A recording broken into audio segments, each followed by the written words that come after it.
The following is a production of DallasCowboys.com and the Dallas Cowboys Football Club. How about them Cowboys? Yeah! Go Cowboys!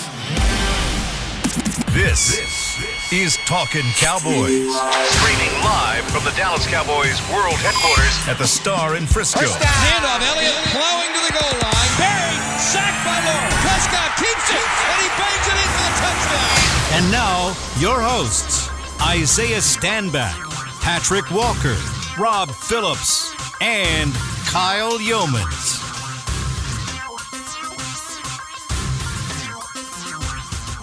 It is a beautiful Talkin Tuesday here for Talkin Cowboys, presented by Black Rifle Coffee Company here from the Star in Frisco, as we continue to look back on the 22-10 win for the Cowboys over the Los Angeles Rams. And we may even turn the page a little quicker this week because there's a fun one on the docket between the Cowboys and their hated rivals, the Philadelphia Eagles. And we will talk about that, of course, throughout the week. Rob Phillips, Isaiah Stanback, Patrick Nosey Walker, Chris Beam. I'm Kyle Yeomans. Gentlemen, how are we doing? Doing fantastic. Doing good. Doing good? Like your shirt. Thank you. Like your plaid. Thank you. I put this on today, and I was like, man, I look very David Hellman-esque.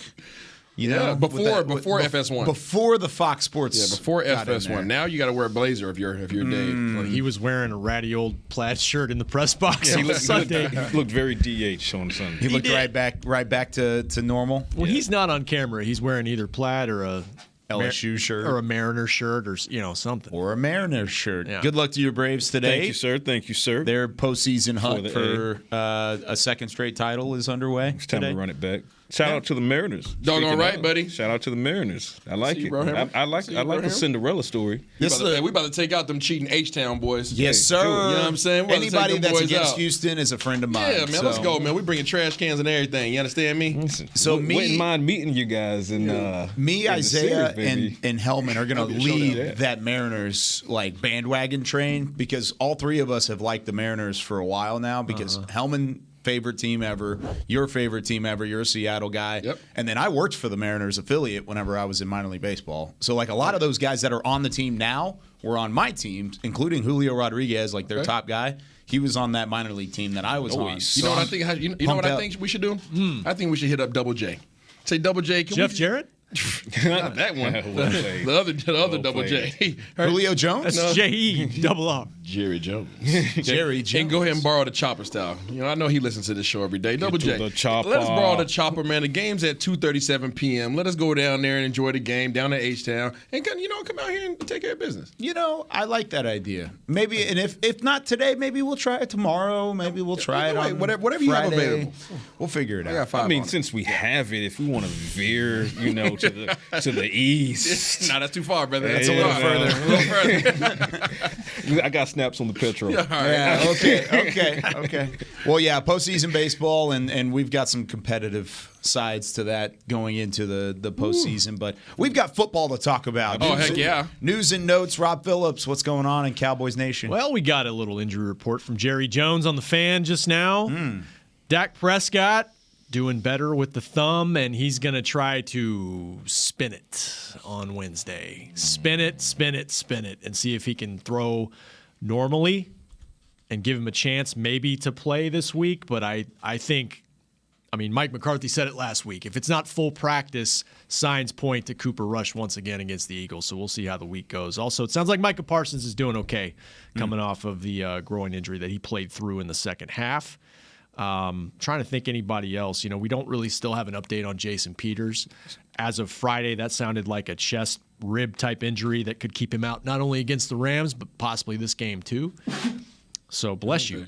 Thank you. We'll he would love to play in this game. Going. Yeah. Oh my gosh. Yeah. Instant guys, man. Instant headline. Yeah, there's two guys that would love to be on the field, and that's Dak and Jason Peters. Both of those guys would absolutely do anything they could. Two completely different reasons. Yeah, absolutely. Yeah, but you one talk is about you just hate the team. The other one is you want to beat your boys. Absolutely. Yeah. Is it possible that he's back? Like, is that even a slight Dak? No. Jason. I would put money on that. Based upon the description of it on Friday, it just the team doesn't sound optimistic about a quick return. maybe there's a second and even a third opinion going on, which is why it's they're not going to have anything else until this Wednesday coming up tomorrow. But again, if we're basing it solely off of the latest update, which was on Friday, it sounds like it could very well be multiple games. And, of course, that would be inclusive of the Rams game that he just missed as well. So I think it'd be a long shot. It's not impossible. But, again, like Rob said, we don't have the latest on that. So we won't know more about Jason Peters until tomorrow. As far as that goes, it's time to rip it, right? He can grip it. Rip it real good. It's time to rip it. So Dak said on Sunday after the game that he was the first to confirm that he can rip it. Or that he can't grip it, rather. And that he labeled himself day-to-day and said that he was going to try to start throwing the receivers as early as tomorrow. So Isaiah, you look a little concerned. You look a little skeptical. He's anxious like Genuine, and I get it. I've been injured far too many times. I like it. So anxious.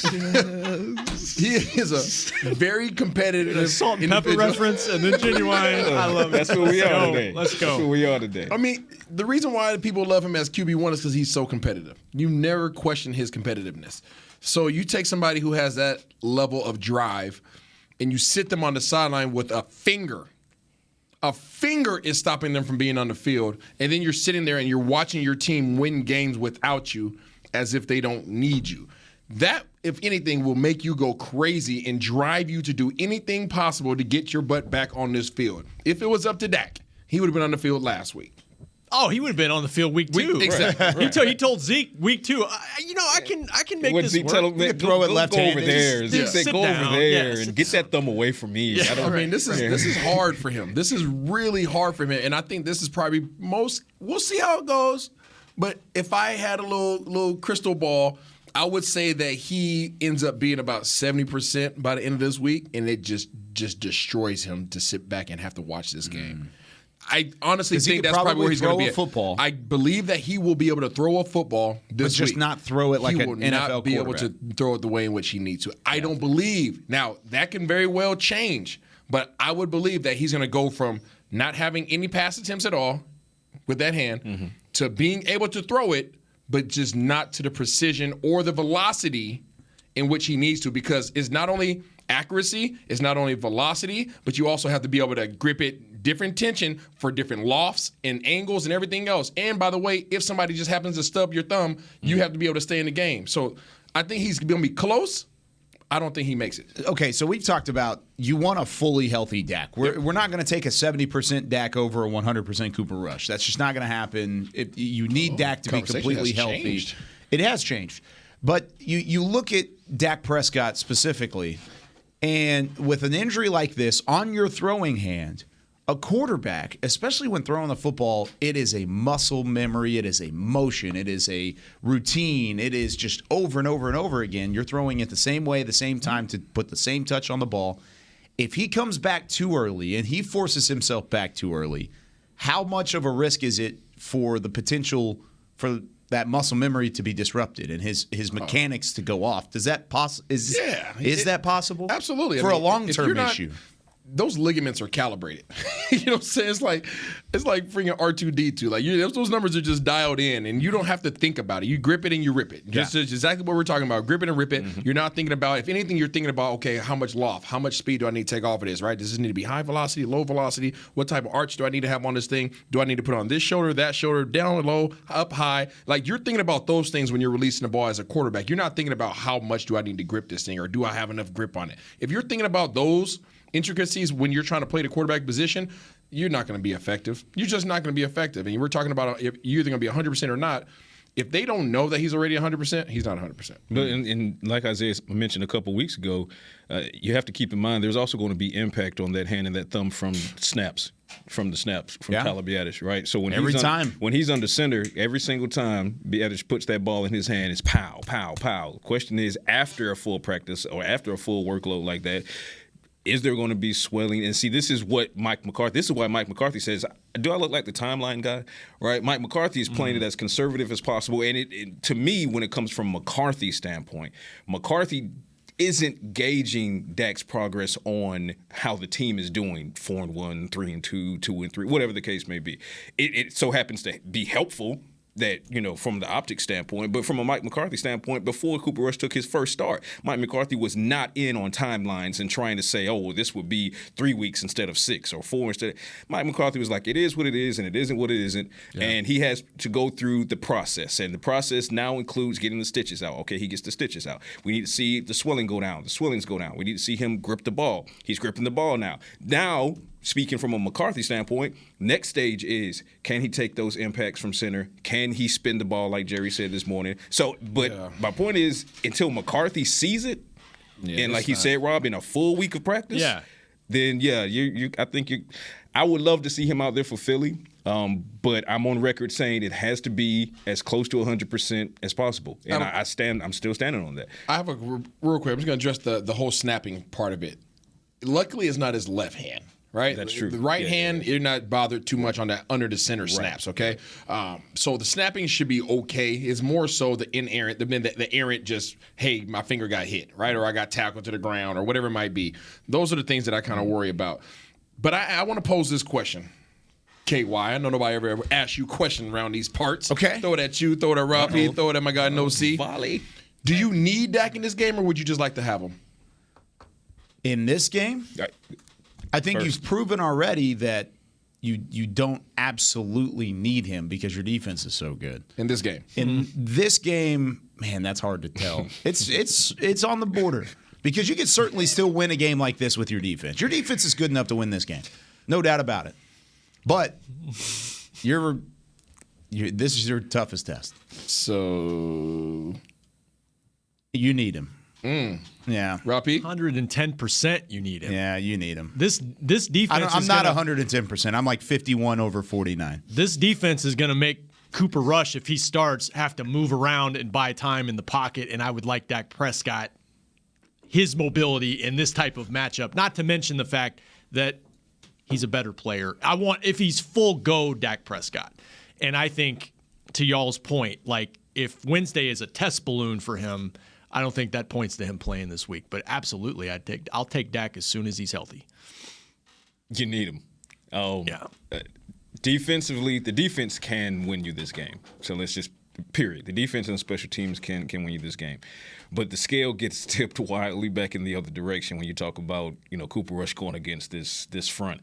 And kudos to the Cowboys offensive line for what they were able to do against Aaron Donald, Leonard Floyd, and those guys.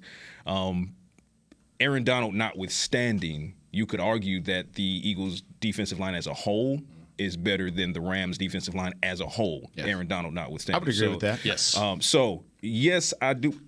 You need Dak Prescott, but if he's less than 100%, then just stay with what you got. So and put it on the defense. Say it with your chest. Friday is a couple days away, but sure if you're saying he needs it. You're saying he needs it. If with my chest. If Cooper Rush is the quarterback, if the quarterback on Sunday is Cooper Rush, are you picking the Eagles? I don't know. As opposed to the Cowboys? I mean, that was the way I'm taking it in that question. I guess we'll find out on Friday. If you're saying you need him, then you're saying if Cooper Rush is quarterback, I'm picking the Eagles. So if you don't need him, then that means that they can win without Dak Prescott. So if you had an 80% Dak, 80% Dak. I know we've been saying you want 100% Dak back. If you had an 80% Dak with his thumb coming back. Can I get an 85? No. 80, 5%. 80% Dak. Are you saying to keep him out this game because you like him healthy for the rest of the year? Or are you saying that you keep him out this game because you think Cooper Rush is better than an 80% Dak? I want Dak 100% when he comes back. I don't want to race for injury. I think that's where I am. Yeah. Okay. I'm just making sure. Just want to lay it out here. It's a 17-game season. This is game 6. You still got 11 more after this, and hopefully the playoffs. And it's just not worth getting lost in the moment. That we got to be careful to not get so lost in the moment. Oh, it's an undefeated team, and it's the Eagles, and it's in Philadelphia, and it's on primetime. That's all fantastic. They have a whole commercial already. You guys see that? They have a whole commercial leading up to this game. Let's take some of the feels out of it for a moment. Let's kind of get back to the science of it. You got 11 more games after this, plus potential playoffs. If it's not 100% Dak, no go for me. But if it's 100% Dak, you need him. But I mean, emotional science out of it. See, but that's kind of what I'm saying. You got to take the feels out of it. Don't get it's prisoner not of the moment going type to stuff. be 100% Dak. No, it's not. There's really no way. You would know already. You would. I not agree this with weekend. that. Yeah, not this weekend. Yeah, that's what I'm saying. Like, I agree with Isaiah in the fact that if you thought Dak was 100%, it wouldn't be. Oh, he's going to try and throw it on Wednesday. He would have been throwing last week. Yeah, he would have been already throwing. I like that. Yeah, it wouldn't be. I don't want to rain on a parade, and I'm not assuming. Try. I don't want to rain on the fans' parade, and I don't want to assume the role of Britt Brown and Jimbo over there. I don't want to take. I'm not there. I'm there. Those guys are freaking geniuses, and Dr. Cooper and everybody else. You're over a good there. 1B. They're amazing, right? But unfortunately, I've spent a lot of time with all of them. So, and I also have done enough rehabilitation to understand that if you're not even close to being 100%, right? Which he was not throwing. Mm-hmm. Nope. Right? If he was not close to 100% days, the week of the week before. Yeah. I think gauging the temperature of the fandom right now, I think there's a huge portion of the fandom that understands that there's a chance Dak's not going to play this weekend. And I think they're okay with that because Cowboys are playing with house money right now. They're 4-1, right? So all the pressure is on the Eagles to protect their undefeated streak against the hated Cowboys at the link. I mean, all the pressure is on the Eagles. I don't think so. I don't either. I don't think so. I think that the records go out the window. I don't think they give a doggone about being undefeated right now. I think that they are highly touted, and they are tired of hearing about the Dallas Cowboys. Just like the Dallas Cowboys are tired of hearing about the doggone Philadelphia Eagles right now. These two have been waiting to play each other since Philadelphia did what they did all offseason, which was freaking knock it out the park. Dallas has been circling them, regardless of what the doggone Giants have been doing all year long. They said, we want to play Philly. That's what they've been waiting on. Now that it just happens to be that it's 5-0 versus 4-1, and it just played out that way. But even if that was not the case, these two teams hate that's each true. other. But here's what I'll say. I think the Eagles do care about the fact that they're undefeated, if only for the fact that they don't want the Cowboys to be the one to hand them their first loss. And kind of hearkening back to what CeeDee Lamb said ahead of the Rams matchup, I love what he said. He was asked, did he circle the matchup against Jalen Ramsey? And he was like, no, I prepared the same week every way, because once you go into a season circling matchups, you start looking ahead to those matchups and past the ones that are right in front of you. So I think that's a tone that carries throughout the Cowboys locker room. I don't think that they circled the Eagles. That doesn't mean that they don't hate them. Absolutely they do. We know they do. But I say that to say, you're right, because there's a human aspect to it. There's a psychology aspect to it. But I say that to say, these teams are going to play each other, to your point. They're going to play each other tooth and nail, blood, sweat, and tears, period, regardless of what the records are. But I can guarantee you, as far as the pressure being on the Eagles don't want the Cowboys to be the one to hand them their first loss, and at the link, no less. No, yeah, you're right. I mean, I think there's pressure on both teams. I don't even look at it as 4-1 versus 5-0. I look at it as 1-0 versus 2-0. Yeah. It's division game early in the season. I like it. Who's going to keep undefeated streak and who's going to get that early jump on the head-to-head? Because we have an NFC East race, guys. Yep. When have we seen that? We're like, the teams are good. A 4-1 Giants.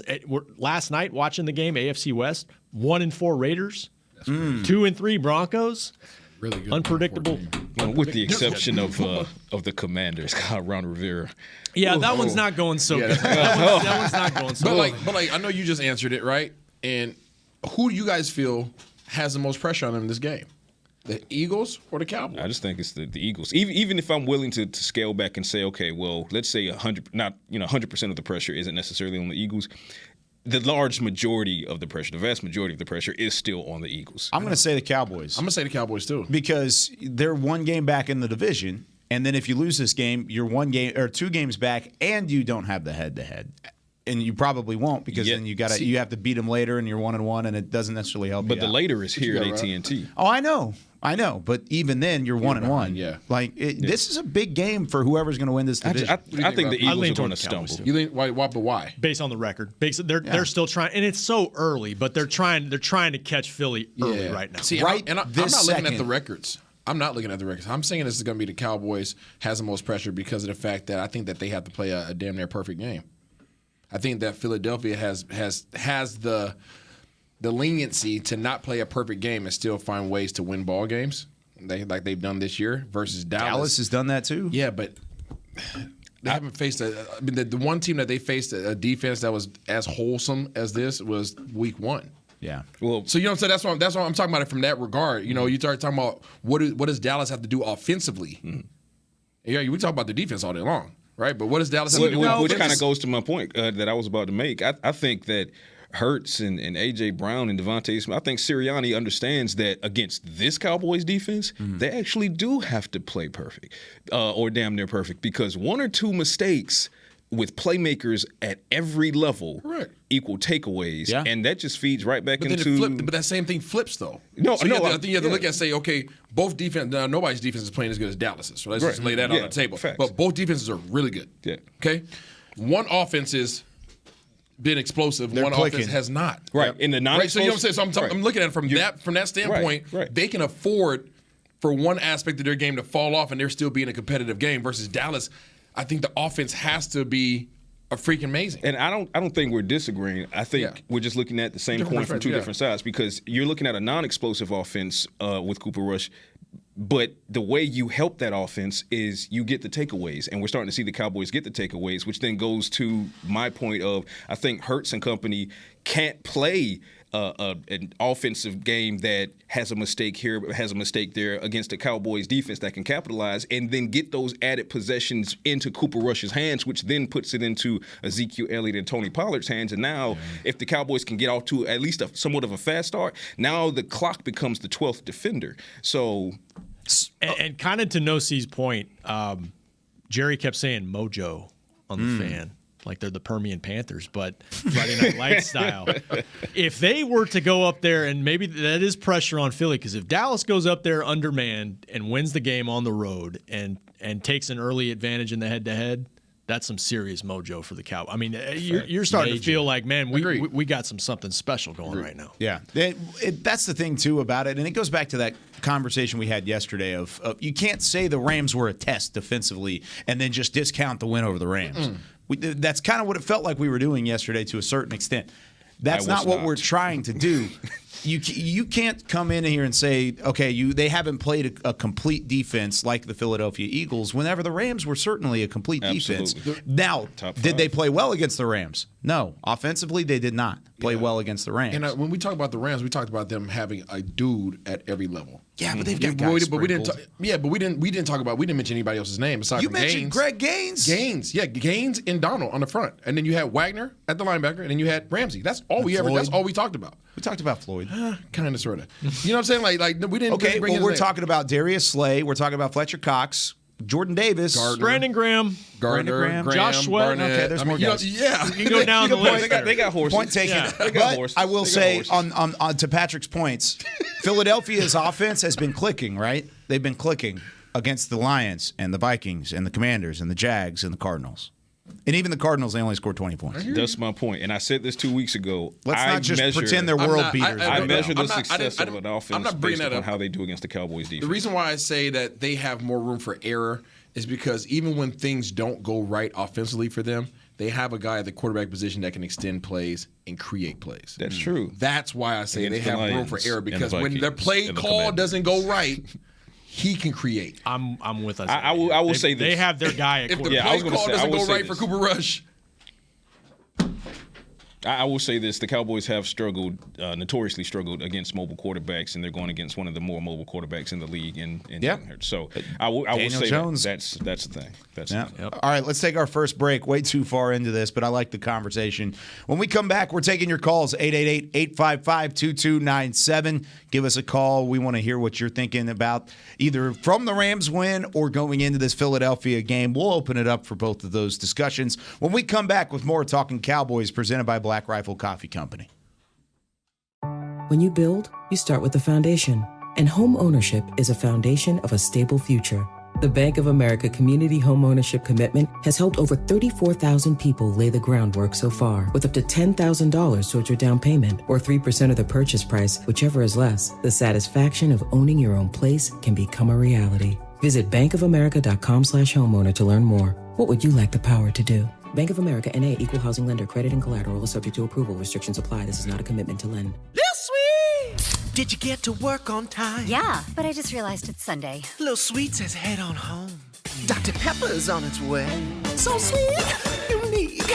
Baby, there's nothing better. I bet you've probably done something that deserves a Dr. Pepper. Did you invest your nest egg in an NFT? Yeah, and I don't even know what that is. It's a non-fungible token.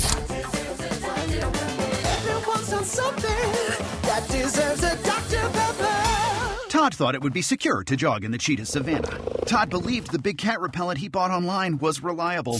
And now, Todd is trying to be faster than this cheetah that can run 80 miles per hour. But the good news is, Todd has AT&T 5G that is fast, reliable, and secure.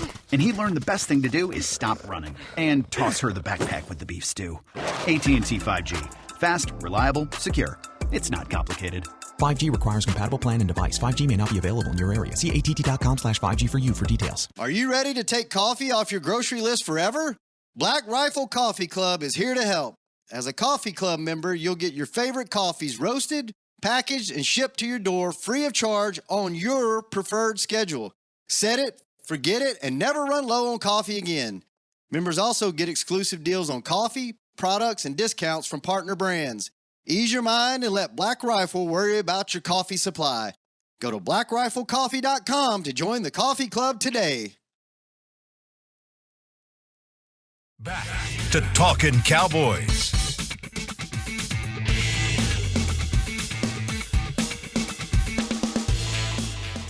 Back here on Talkin' Cowboys, here on this beautiful Talkin' Tuesday, about to give you a chance to talk to Cowboys Nation. 888-855-2297.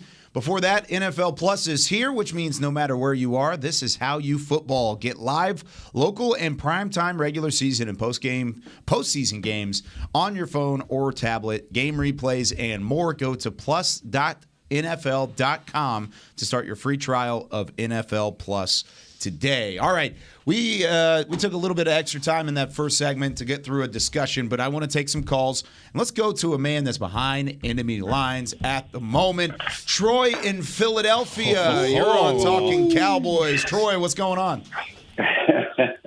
Hey, guys, what's up, man? I am definitely behind these enemy lines. Stay frosty, my friend.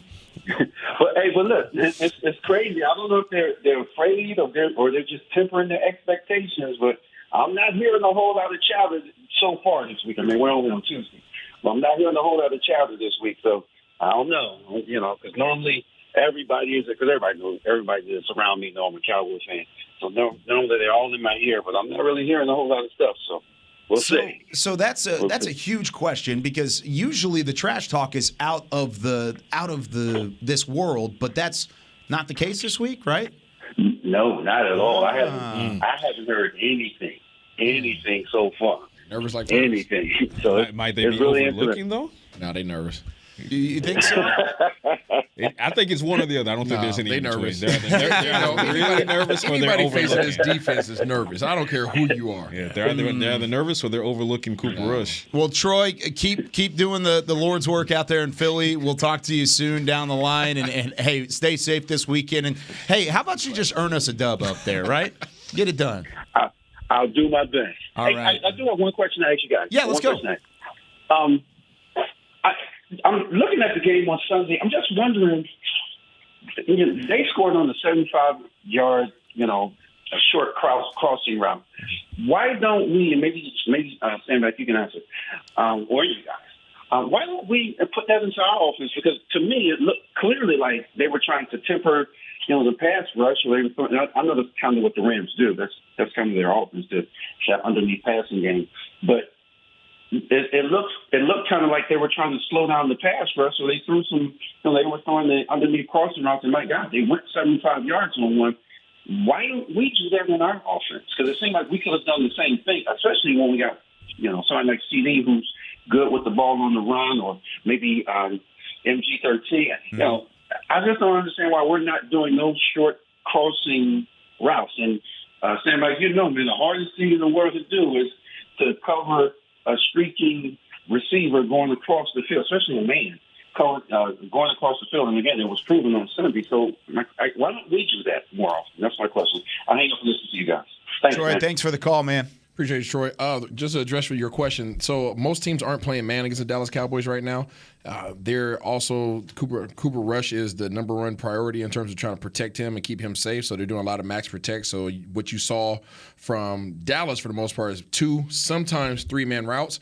Versus the Rams, they put 3, 4, 5 guys out there. They don't care. That play specifically, they had trips to the right, and then they had Cooper Kupp in the slot, and Dallas was playing a man high. They had a single safety over the top, and then everybody else was man across the board. Diggs tried to undercut it. Right. He lost. He was honestly, Cooper Kupp was probably one of the least open guys on that particular route. Yeah. Tyler Higbee actually won and beat Curse on a wheel route that was booty butt naked open. So he just went to his man, one of his 2 guys. But Curse was beat pretty bad on that play for an easy would have been an easy touchdown. Yeah, that was the mistake from Diggs, who had otherwise a very strong game.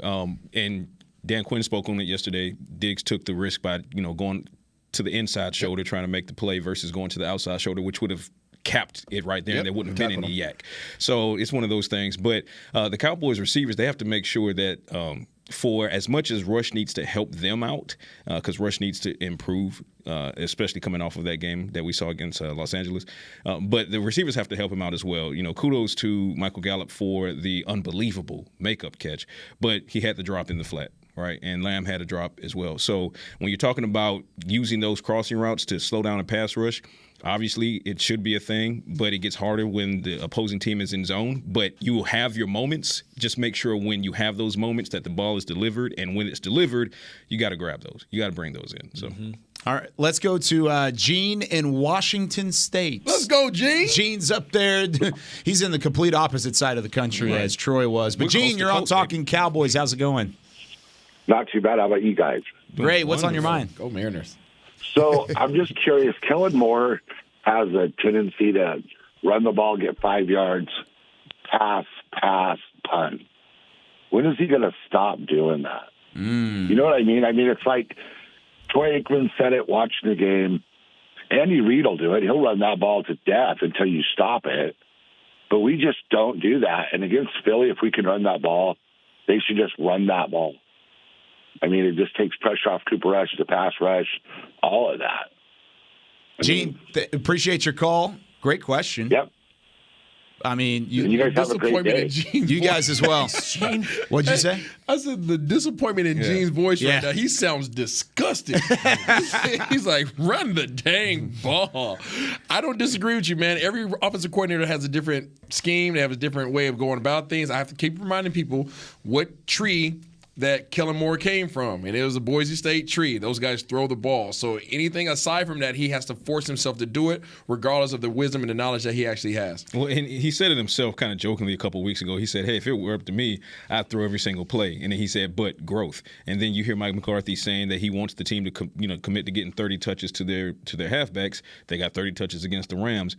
And Mike McCarthy said yesterday, this is a defense-driven team as mandated by the head coach, and Kellen Moore has adapted to it. So I think we're there, and we've now seen several games in a row in which the Cowboys offense has stuck with the run, even when it wasn't necessarily as productive. You talk about against the Commanders and that front with Deron Payne and Jonathan Allen, they still stuck with it, at least to the point where trying to set up a play action down the field. So I think Kellen Moore has, knock on wood, learned his lesson in that regard. But to Isaiah's point, there will always be this portion of Kellen Moore that's not only from the Boise State tree, but he's a former quarterback, and he likes to see the ball slung down the field, and you just hope that it doesn't show up when it's not supposed to show up. But as far as Andy Reid, are we sure this version of Andy Reid likes to run until further notice? I think it's the opposite. I think he likes to pass until further notice. Kind of flipped it. Kelsey had 4 touchdowns last night? Don't remind me. Yeah, for 25. Shouts out to Eric Bieniemy. Yeah, I lost my fantasy game because of that. I hear everybody. I hear Gene, but they ran it 34 times in the game. I think there's other games you could point to and be like, why didn't they run the ball? Yeah. And look, when Dak gets back, there's going to be more opportunities down the field, I feel like, but they've still got to stick with what they're doing. And I think they will initially, just to protect him and make sure that he's all good before they start unleashing him in the passing. Not to mention, too, there's plays sometimes where there are checks pre-snap where you think, oh, why'd they throw it? Sometimes it's based on the look. And Cooper Rush has that opportunity, too. See Rob P. with the knowledge? Science. Yes, science. Yes, science. Gene sounded a little bit like Sandra Bullock from Blindside. He says, enough with the trick plays, Bert. Run the dang ball. That's kind of what it sounded like. But let's take our second break. When we come back, we've got more calls to take. Talking to Cowboys Nation. We've already been coast to coast. Where are we going next? Maybe to the 305 down south. Ooh. So we'll tell you who's on the line, and we'll talk to them when we come back with more Talking Cowboys. Todd thought it would be secure to jog in the cheetah savanna. Todd believed the big cat repellent he bought online was reliable. And now, Todd is trying to be faster than this cheetah that can run 80 miles per hour. But the good news is, Todd has AT&T 5G that is fast, reliable, and secure. And he learned the best thing to do is stop running and toss her the backpack with the beef stew. AT&T 5G. Fast, reliable, secure. It's not complicated. 5G requires compatible plan and device. 5G may not be available in your area. See att.com/5G for you for details. Black Rifle Coffee Company serves premium coffee to people who love America. When you drink Black Rifle coffee, you are directly supporting veterans, law enforcement, and first responders in your community. Black Rifle's expert roasters love coffee almost as much as Texas loves football, so it makes sense that America's Coffee partnered with America's team. Go online at blackriflecoffee.com and fuel up with the official coffee of the Dallas Cowboys. That's blackriflecoffee.com to fuel up today. This sweet! Did you get to work on time? Yeah, but I just realized it's Sunday. Little Sweet says head on home. Dr. Pepper's on its way. So sweet, unique. Baby, there's nothing better. I bet you've probably done something that deserves a Dr. Pepper. Did you invest your nest egg in an NFT? Yeah, and I don't even know what that is. It's a non-fungible token. Everyone's done something that deserves a Dr. Pepper. Want to use what the pros use? How about the official men's skincare brand of the Dallas Cowboys, Jack Black? Right now, you can get the Jack Black Starter, a curated collection of Cowboys locker room favorites for just $10 with free shipping. The starter includes 4 Jack Black skincare favorites, plus a full-sized intense therapy lip balm. Go to getjackblack.com/Cowboys and use the code word TEAMJB. That's getjackblack.com/Cowboys. The Jack Black Starter, $10, free shipping. Back to Talkin' Cowboys.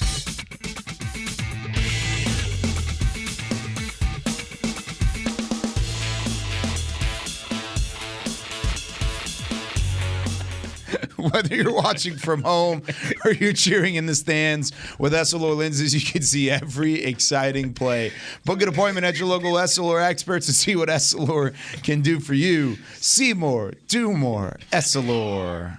Patrick Walker, Rob Phillips, Isaiah Stanback, Kyle Yeomans, and now on the line, our boy Anthony in Miami. 305. Down in the 305. Anthony, you're on Talking Cowboys again. What's up, my man?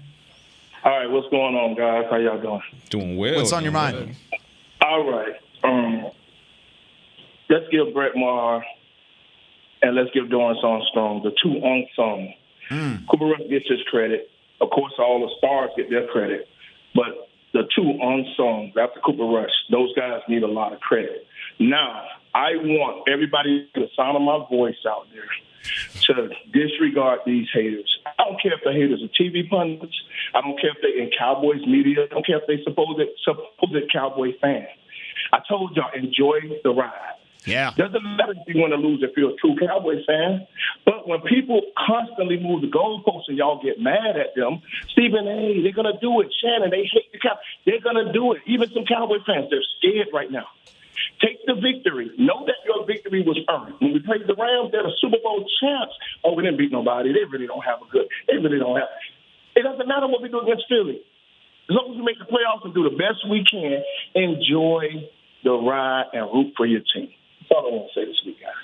Appreciate you very much, Anthony. Hey, this is a great week to do that, and we appreciate you calling as always. Now, I agree with him in the Brett Maher and Doris Armstrong. It's hard not to agree with him. And we talked about Doris Armstrong a little bit yesterday. But Brett Maher right now, and this is statistical, he's the best kicker in the NFC right now. Mm-hmm. The way he's played this year, he's the best kicker in the NFC. He's got 45 points on the season. That's second in the NFL, only behind Daniel Carlson of Las Vegas. And he's done so with only missing one kick, and then he had that extra point kind of go kerfuffle. That wasn't his fault at all. this past weekend. That was the snap and what happened there. But the only miss that he has had was from, what was it, 61, something like that? 60 plus. Yeah, it was a 60-plus yard miss. But other than that, he's 13 of 14. No other player in the AFC or in the FC has been even close to that. The next best is probably Graham Gano for New York. And I was very curious to see how a new snapper could, it could mess with your mind a little bit, man. If it's kind of like a golf swing. If it's not something you're comfortable with the operation, and obviously that first snap didn't go great, and could it play into his mental, but it didn't. So give him credit on that. Long snappers matter until they don't.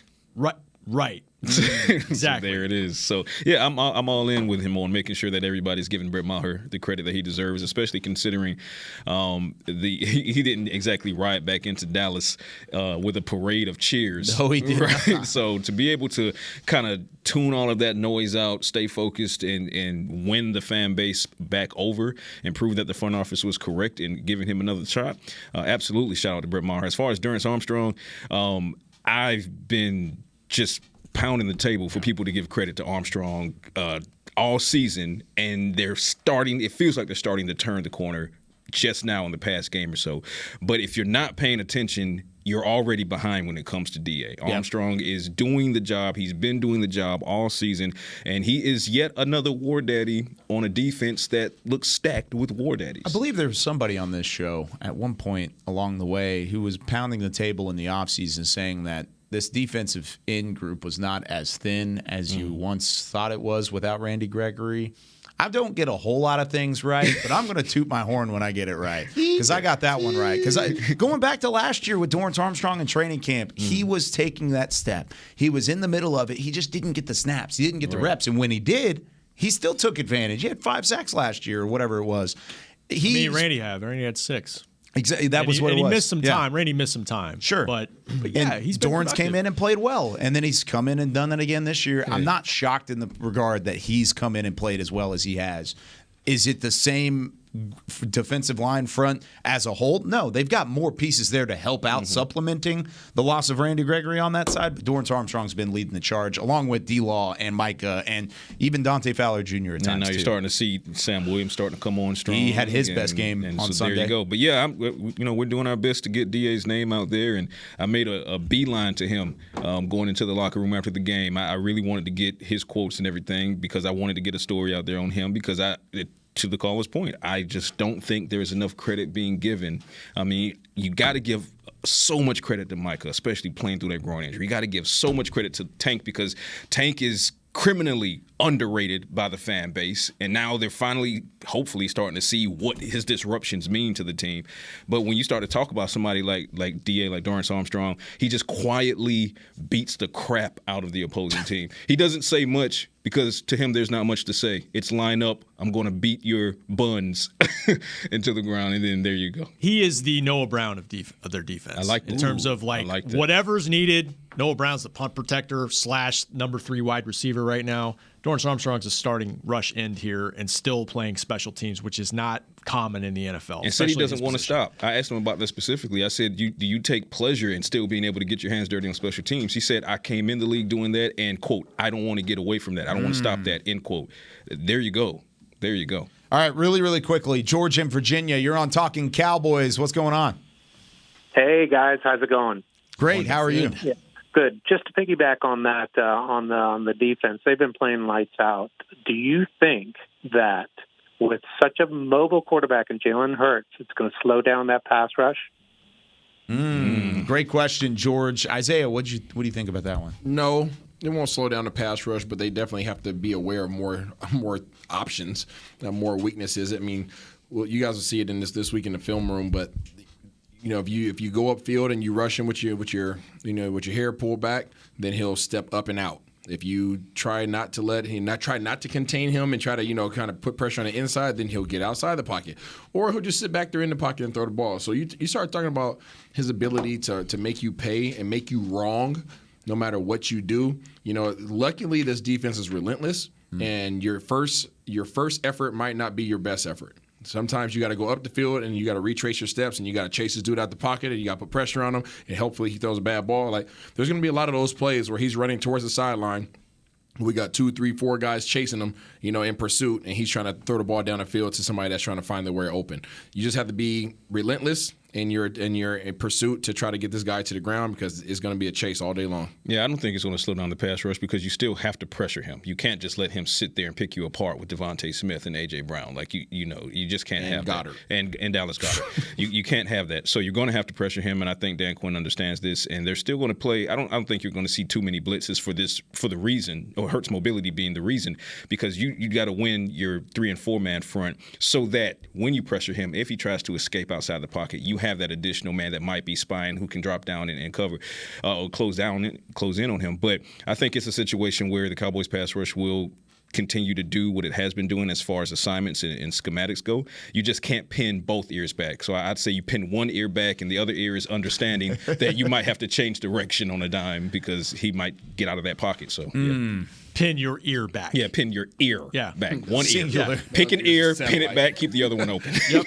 Discipline in your rush lanes. That's what Rod Marinelli, going back to Rod when he was the DC. You got to make sure you're not getting outside of what you do with your rush lanes. And Daniel Jones is a good template for trying to defend a Jalen Hurts, and that did not go well in terms of that part of it against the Giants. So it's going to be a test, no doubt about it. Pin your ear back. Let's go. We've got a preview of the Cowboys defense against that Philly offense tomorrow here on Talkin' Cowboys, and then we'll flip it on Thursday for the Cowboys offense and the Philly defense. Thanks to George in Virginia, Anthony in Miami, Gene in Washington State, Troy in Philly for joining us here on Talkin' Tuesday.